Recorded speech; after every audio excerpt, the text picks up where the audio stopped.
Гэхдээ би 1911-ээс 1921 оны Монгол Улсын тусгаар тогтнол гадаад бодлого улс төрийн нөхцөл байдал тулгуур бүрийн зорилт мөн төвчтэй харилцах бодлогын талаар гадаадын иргэдэд хандсан бодлогуудыг Хятад, Орос, Өвөр Монгол хасгийн жишээнээр авч үзсэн байгаа. Мөн гадаадын иргэдийг бүртгэх хяналтын тогтолцооны талаар асуувал болно. Мөн тусгаар Монгол Улсын тусгаар хязгаарлалтын тусгаар тогтнолын талаар өгнө. За 1911 онд Ар Монгол Манчин улсын эрхчлэлээс гарч тусгаар тогтнолоо сэргээн тунгаснаар улс төрийн эдийн засгийн хүрээнд шинжилэл гэсэн байдаг төдийгүй мөн тусгаар тогтносон төр засгаар эмхлэн байгуулсан боловч улс төрийн бодит орчин доктортой бус олон улсын харилцааны нөхцөл байдал төвөгтэй байсан. Энэ үед тулгуур төрийн өмнө тулгамдсан нэг асуудлын нэг нь гадаадын иргэдийн асуудлыг эрх зүйн байдлыг тодорхойлох тэдний эдийн засгийн нийгмийн үйл ажиллагааг зохицуулах бодлого боловсруулах явдал байсан. Засгийн газраас нэг талаас улсын бүрэн эрх байдлыг хамгаалах эдийн засгийн тогтолцоогоо сэргээд зах зээлээ хөгжүүлэх хоёр зорилтыг нэгэн зэрэг биелүүлэх шаардлагатай болсон байдаг. Монголын газар зүйн байдал нь Монгол улс нь Хятад Орос соёл бүрний ашиг сонирхол огтлцсон бүс нутагт байсан учраас шинэ тулгуур төр гадаад бодлогоо боловсруулах, гадаадын иргэдийн асуудлыг зохицуулахдаа улс төрийн болон геополитикийн зайлшгүй харгалзан утгах шаардлагатай болсон байдаг. Монголын төрийн хамгийн төвөгтэй сорилтын нэг нь гадаадын хүмүүсийн эрх ашигыг эрх зүйн байдлыг тодорхойлоод тэднийг хянах, бүртгэх, гар гарах хөдөлгөөний хязгаарлалтыг зохицуулах, эдийн засгийн нөлөөг хянах зэрэг бодлого байсан байна. Гадаадын иргэдийн нөлөө ялангуяа Хятад худалдаачдын санхүүгийн дамгаалал, Оросын худалдаа, консулын бодлого, Казак төвд иргэдийн урсгал, Монгол төрийн аюулгүй байдал, нийгмийн доктортой байдлыг тодорхой хэмжээгээр тодорхойлж байв. 1911-ээс 1921 онд хэрэгжсэн гадаад хүмүүсийн талаарх бодлого нь Монгол Улсын тусгаар тогтнол, бичиг үндэсний аюулгүй байдал хангалтах, улсын орчин тогтнох суурь тавигдахад Монгол төрийн бодлогын нэг хэсэг болсон. Улс төрийн нөхцөл. Дараагийнх нь улс төрийн нөхцөлийн талаар. 1911-ээс 1915 онд Монгол Улсын төрийн гол зорилт нь тусгаар тогтнолоо олон улсад хүлээн зөвшөөрүүлэх, дотоод тогтолцоогоо баттгах, гадаадын нөлөөг зохицуулах явдал байсан. Монгол улс өөрийгөө бүрэн эрх улс хэмээн зарласан ч Хятад улс өөрийгөө чин бүрнээ залгамжлагч хэмээн бүрэн эрхийн хүлээн зөвшөөрөхөд татгалзсан. Мөн Оросын эзэнт гүрэн болохоор бүрэн дэмжихээс болгоомжид зөвхөн өөртөө засах хэрэгтэй гэж хүлээн зөвшөөрсөн гадаад улсын хүрээг болох хязгаарласан явдал байсан. Мөн дэлхийн 1-р дайн Оросд гарсан 17 оны хувьсгал Хятадын юан шинхэн төвлөрсөн төрийн сулрал зэрэг нь олон улсын шахалт Монголын хөгжлийн боломжийг багасгасан байдаг. Тиймээс Монголын төр гадаадын иргэдийн асуудлыг шийдэхдээ геополитикийн бодит байдлыг тооцож Монгол Хятадын аль нэгийг нь өдөн хатгалгүйгээр өөрийн үндэсний ашиг сонирхлоо боломжоор хамгаалах бодлого хэрэгжүүлсэн байдаг. Түүх журмгаа архивын байранд төсөөлсөн хийсэн судалгаанд Монголын төр 1911-ээс 1921 оны хооронд гадаадын иргэдэд хандах бодлого хаалттай бос боломжоор нээлттэй буюу зохицуулалтаар хэлбэрээр хэрэгжүүлсэн болохыг онцлон тэмдэглэсэн байдаг.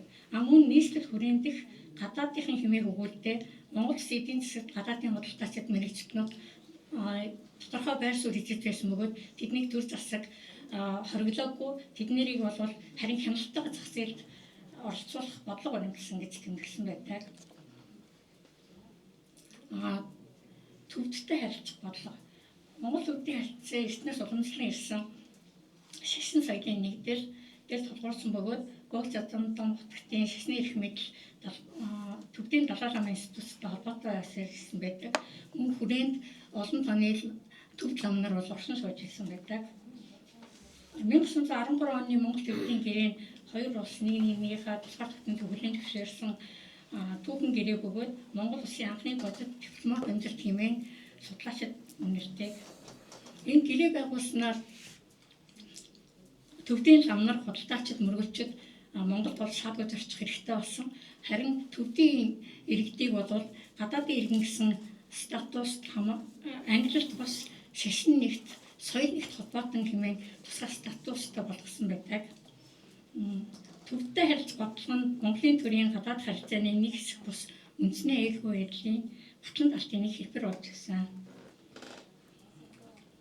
Өвөр Монголын талаар Монголын төрөөс авч явуулсан бодлогод олон урагч Монгол Улс байгуулагдсанаар өмнөд Монголын олон хашууд дагаар ухаан илэрхийлж, зарим нь албад ардаа дагуулan ирсэн, зарим хашууд нь хятадын гамин зэрэгээс нутаг орноо цэвэрлэхэд тусламж гуйсан байдаг.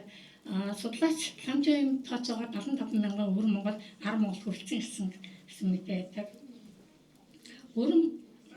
Монголын төр нь одоо дагаар ирсэн өвөр монголчуудад явуулсан бодлого нь болохоор нутаг олгох, хошууд хаан хуваарлах, төр даалгах хаалгах, цэгийн албан татах, 3 сарын хүнсний тэтгэмж олгох, нутагтаа хятадын эсрэг тэмцэж байгаа их орончид зэвсэг нийлүүлэх, 5 замын дайныхан хийх зэрэг хийхтэн туслах, дэмжих, бодлого хэрэгжүүлсэн байдаг.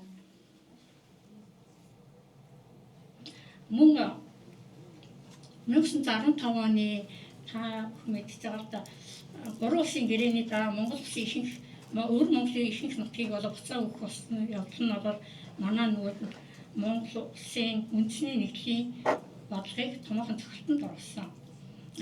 Гэсэн хэдий ч Монгол улс өвөр монголчууд бол өөрсдийнхөө иргэн гэж, улсынхаа харьяат иргэн гэж хүлээн аваад тэдний цаашид сууршилт бодлогоор үргэлжилсэн байдаг. Хятад иргэдэд хандах бодлого. Иргэдэх манжийн иргэшээлийн сүүлчээс Монголын хоцорон газруудлаар хятадууд худалдаачид, мөн хүүлэгчид олон доор сууршиж монголчууд эдийн засгийн амьдралд томоохон нөлөө үзүүлж байсан. Олон урагч Монгол Улс байгуулагдсанаар энэ төрийн аюулгүй байдалтай холбогдож байсан учраас хятад иргэдэд хандах бодлого нь хатуу хяналттай болсон. Тэгээ Монголын төр хятад иргэдийг заавал бүртгүүлэх, зөвшөөрлийн бичгүй зарчхыг нь хориглох, худалдаа өрийн бичгийг нь хянах, хилд авд ирэхэд хөдөлгөөнийг хязгаарлах зэрэг олон бодлого баримтлаж байсан байдаг. Мөн архивын их сургуулиудад хятадын худалдаачдын хууль бус өрийн бичиг, өндөр мөржлийн хүүгийн системийг таслан зогсоох тушаал олонход тэмдэглэгдсэн байдаг. Хятад иргэдийн системтэй хяналт нь Монголын эдийн засгийн хараат байдлыг багасгах гол арга хэмжээ болсон. Мөн нийс хүрээ Хятадын 8 хотуудад хятад иргэдийг хариуцсан төшмөдөдийг суулгаж хянаж байсан. Архив нийс хүрээнд хятадыг хариуцсан төшмөд Балдан цэрэнгийн үйл ажиллагааг илтгэх олон баримтад байдаг. Оросын иргэдэд хандах бодлого нь арай уян зөөлөн хандлагатайсан. Яагаад гэвэл их давуу эрх олгож байсан. Энэ Монгол тусгаар технологи батлахын тулд Оросын эзэнт гүрнийг түшгэлэхээс өөр бодис сонгогддог байсан. Энэ нөхцөлд Оросын иргэдэд болох эрх тэмдэгтэйгээр давуу байсан. Тухайн үед Монгол 5,000 орчим Оросын сууж байсан гэдэг энэ нь болохоор Оросын их сургуулиуд дурдсан байдаг энэ талаар. 1912 онд Орос Монголын гэрээ хийснээр Оросын худалдаачдад Монгол төлөөдөд орчих, байгалийн доторын хүмүүст идлэх, консулын шүүхээр шүүлгэх зэрэг бодлогыг хэрэгжүүлсэн байдаг. Энэ нь бол Монголын төрийн бүрэн эрх байдлыг тодорхой хэмжээгээр хязгаарласан ч геополитикийн шаардлагаар зайлшгүй хүлээсэн бодлого гэсэн байна.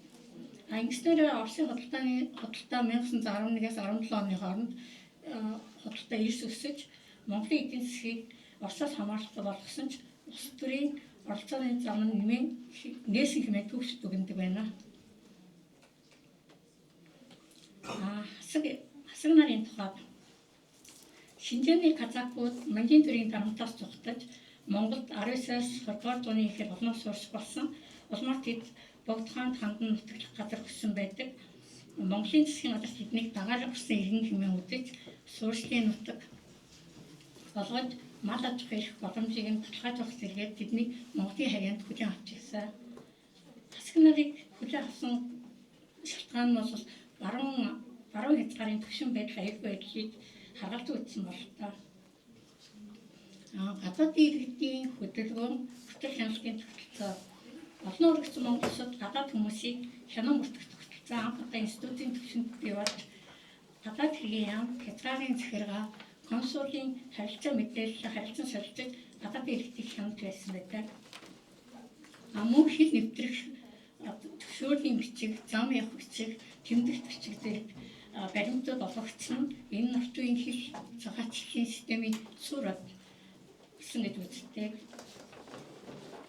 Засгийн газар үндэсний ашгийг хамгаалах зорилгоор гадаадын иргэдийн хүн гаргасан тохиолдолд нэхвчлэн худалдаа хууль зөрчих, мөнгө хөлөлтөөр ардуудыг хохирох улс төрийн үйл ажиллагааны улмаас явуулсантай холбоотой байдаг. Хятадын мөнгө хөлөгчид олонтоо хууль гаргасан Хятадын хувьд бол мөнгө хөлөгчид олон худалдаачдыг хууль гаргасан олон байдаг бол Оросын харьяад иргэдэг болохоор консулын хамгаалтанд ор байсан учраас энэ бол маш төвөгтэй байсан ч дотоодын дэг журмд очсон тохиолдолд тэднийг зөвшөлтсөлийн хүрээнд буцаадаг байсан байна. Түүхч Урунба Богдхонд Монголын гадаад бодлого Орос Хятадтай харилцан байдлыг судлахдаа Монголын тал өөрийн хүчин чадлаар давсан хязгаарлыг өөрч их бүрнүүдийн завсраар маневр хийх тактик баримтлж байсныг онцлог байдаг. Польшийн судлаач Каролина Монгол дахь өрнүүдийн талаарх судалгаанд Богдхоны засгийн газар гадаадын иргэдэд хандахтай харгас болон уян гэсэн хоёр төлөвтэй байсныг тодорхойлсон.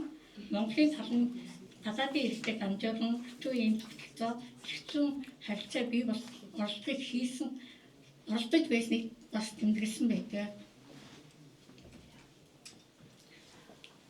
Энэ нөгөө зам явах юу бичих хамгаалах бичгээд 22 онд шууд гарсан байсан. Нөгөө хоёр нэг нь Богдын засгийн газраас нэг нь Хятадын нөгөө төшмөл хариуцсан төшмөлтүүдээс байсан зам явах бичих нэ. За энэ дэх бол ихэвчлэн та нар бүгд мэдж байгаа 11-ээс 15 онд биедан хөгжиж байсан боловч Хятадын 3 улсын гэрээгээр автомат ихтэй болоод энийг 19 онд цуцуулсан байдаг.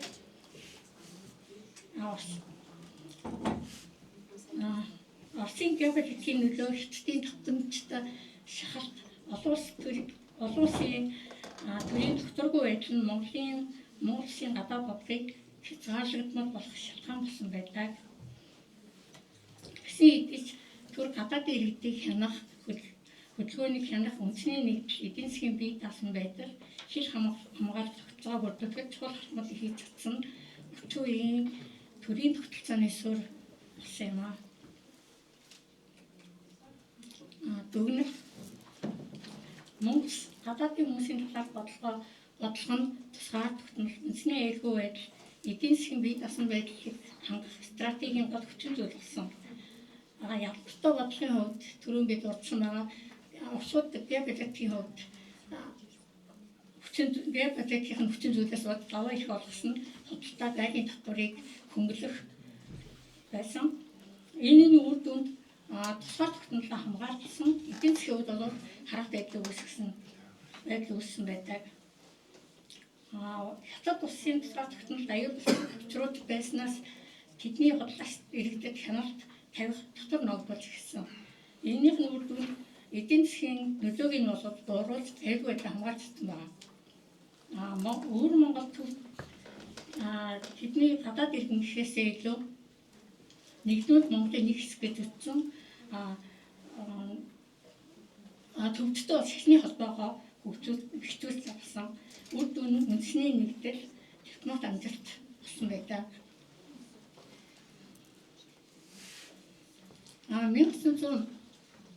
1911-ээс 19 онд Богдхонд Монгол Улсын засгийн газар гадаадын хүмүүст хандах бодлого нь хориглох эсвэл хориглох бус дарамт хориглох дарамт шинжтэй байгаагүй бөгөөд нарийн тэнцвэрдүүлсэн олон талд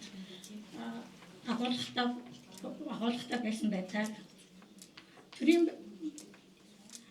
байгууллагын худалдаачдыг бүртгэх төсвөөлийн тогтолцоогоор дамжуулан хянах хууль зарцсан тохиолдолд хүн гарах зэрэг арга хэмжээг авч байсан тусгаар тогтмолын хамгаалах стратегийн нэг хэсэг байсан байдаг. Монгол Улсын гадаад хүмүүст хандах бодлого нь шинэ төрлийн дипломат уян хатан байдал, эдийн засгийн шаардлага, үндэсний аюулгүй байдлын хэрэгцээ зэргийг хангах гэсэн оролдлого байсан. Энэ бодлого нь 1911-ээс 1920 оны Монгол үеийн усан тогтнолцыг гიშүүлэх хүчин зүйл болсон байдаг юм. За баярлалаа.